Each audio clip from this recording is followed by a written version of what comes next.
Hey, welcome to Integrative Preparedness. I'm Steve Smith. How are you all tonight? If you're new to the channel, on Mondays we do Movie Monday about survival or preparedness or disaster or something like that.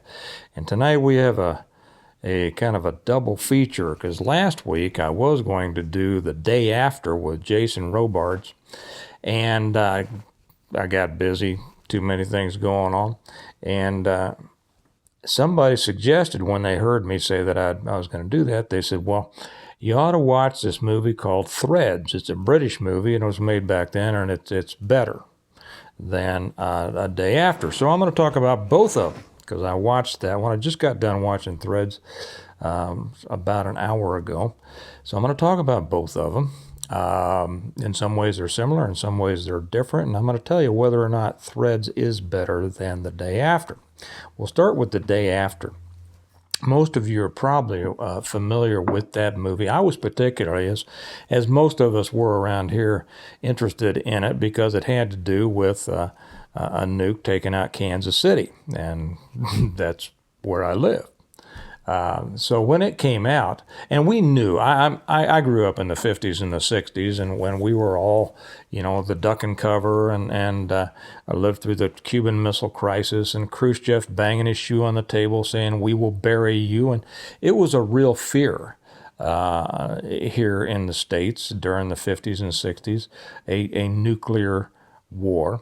Of course, the nukes that were used against Japan weren't that far in the past for us, like they seemed, to people who are younger today. They weren't that. And so there was that very real, a feeling of a very real possibility that this could happen again. And as we saw, both the United States and Russia building up their nuclear arsenals, it was a real concern. We had the drills in schools, the duck and cover and get under your desk, as if that was going to help you survive a nuclear attack.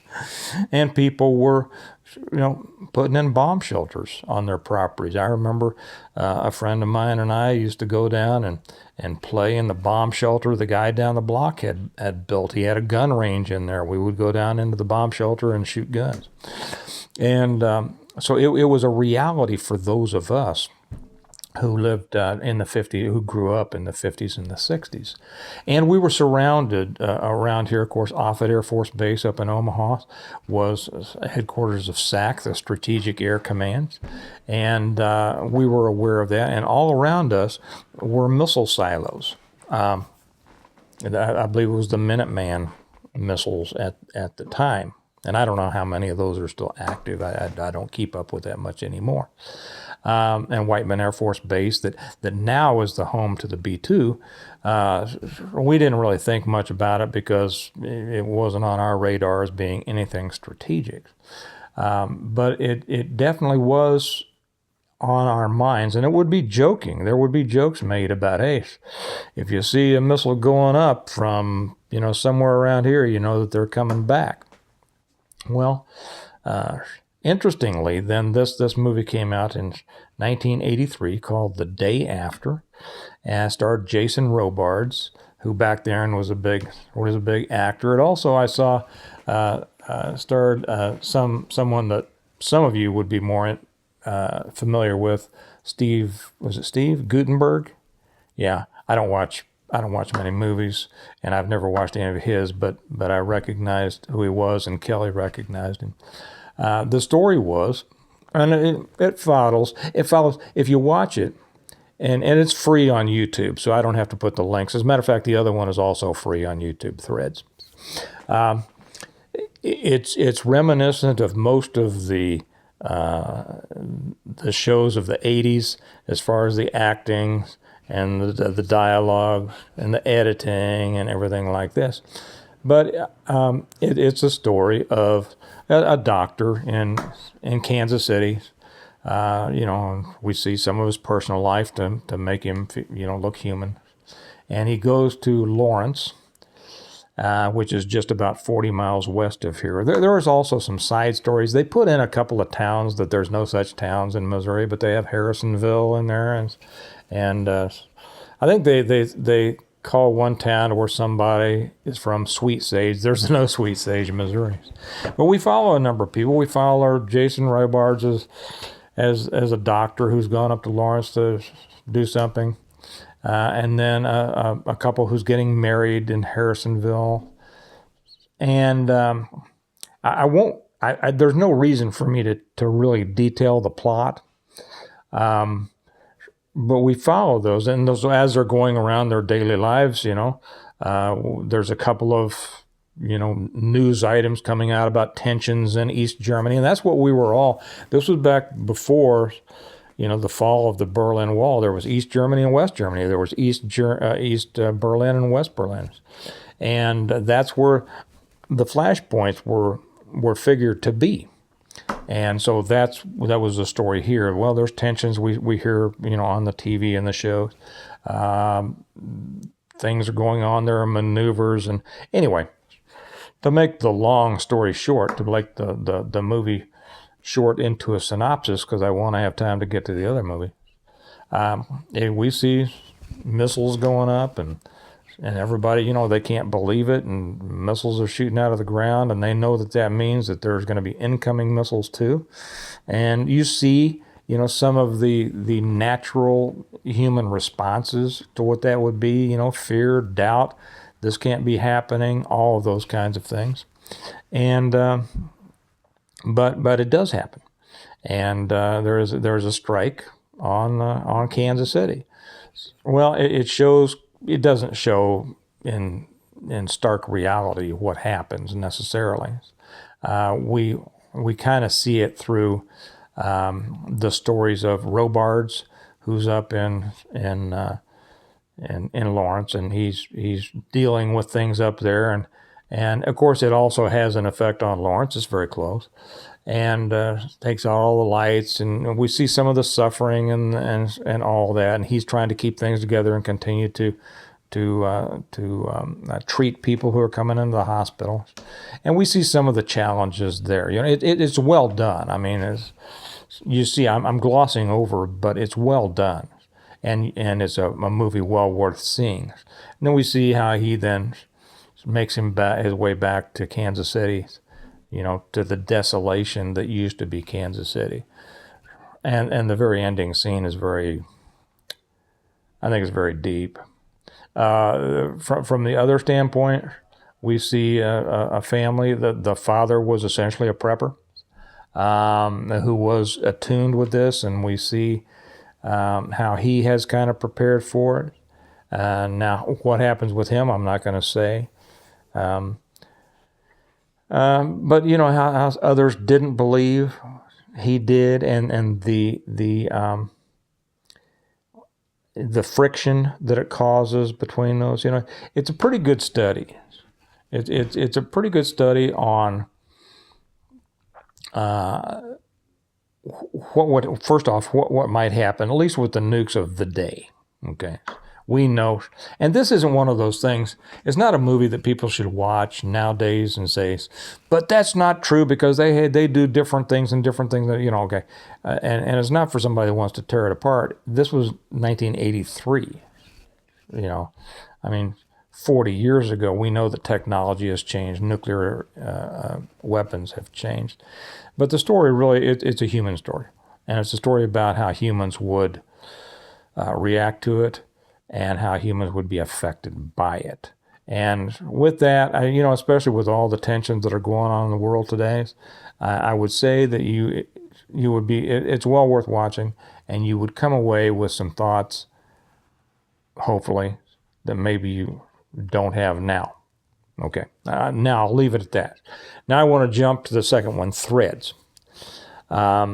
Is it better than The Day After? And my answer is an unequivocal yes.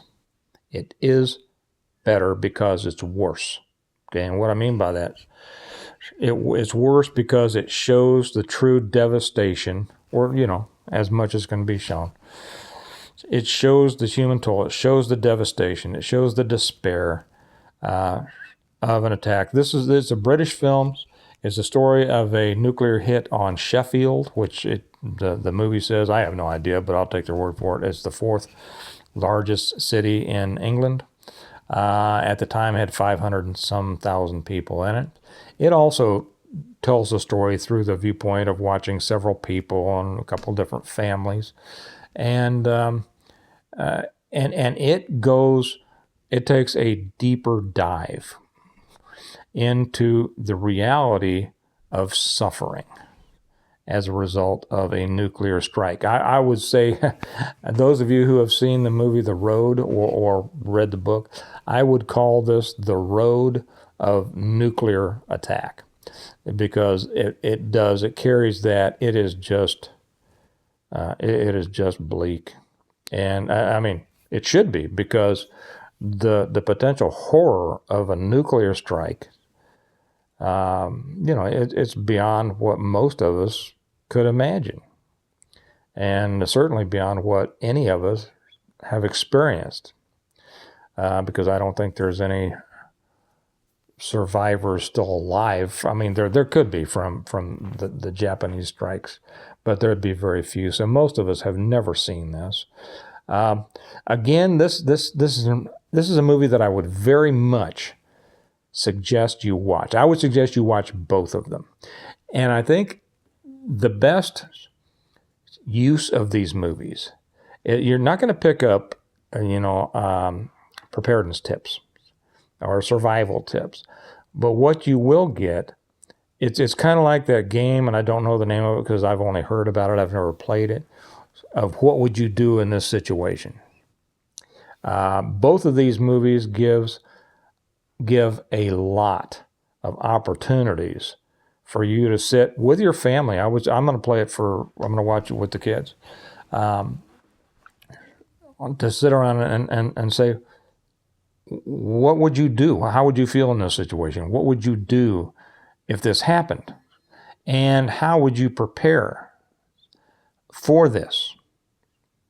There are those, and we've said this before, there are those who said, well, nuclear war is not survivable.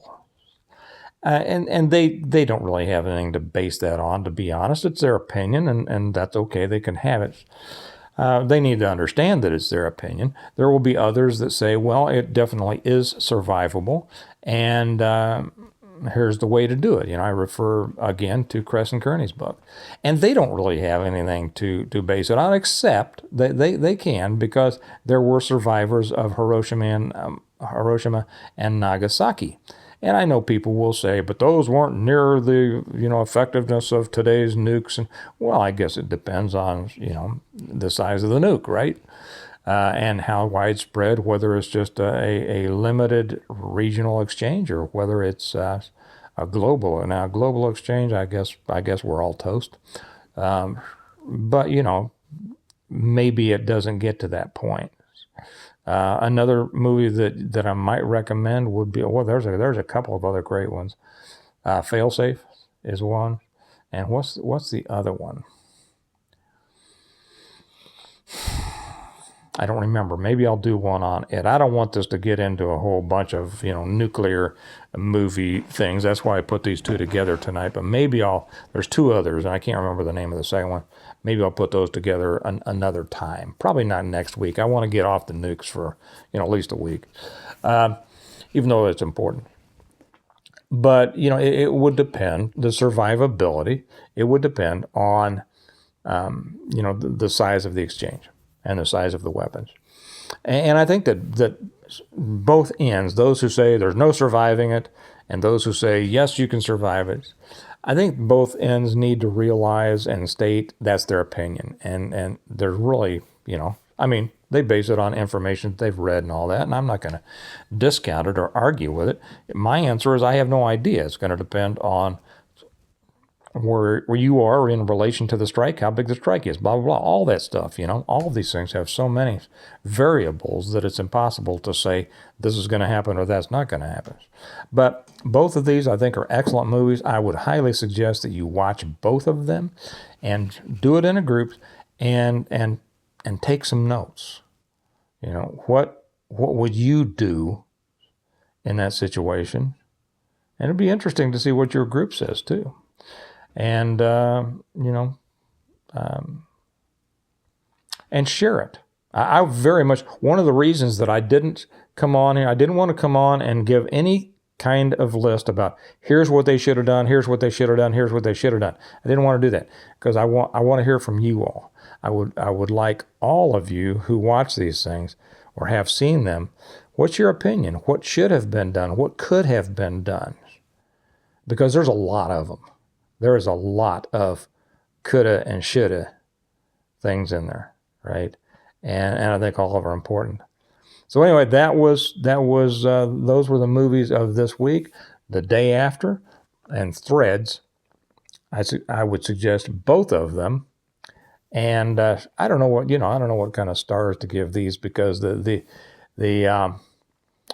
criteria is so different. I'm not going to give them stars. I'm just going to say 2 thumbs up that you should watch them and discuss it and let us know what you think about that here. Okay? Okay, well, remember, like we always say, prepare well today in order to live well tomorrow. And I'd say that watching these movies would be a good thing to do to kind of prepare your planning. Okay? All right, you all have a good day. We'll be back next week with another Movie Monday. But I'll probably be back tomorrow with another video. You all have a good night. I'll talk to you later. Bye-bye.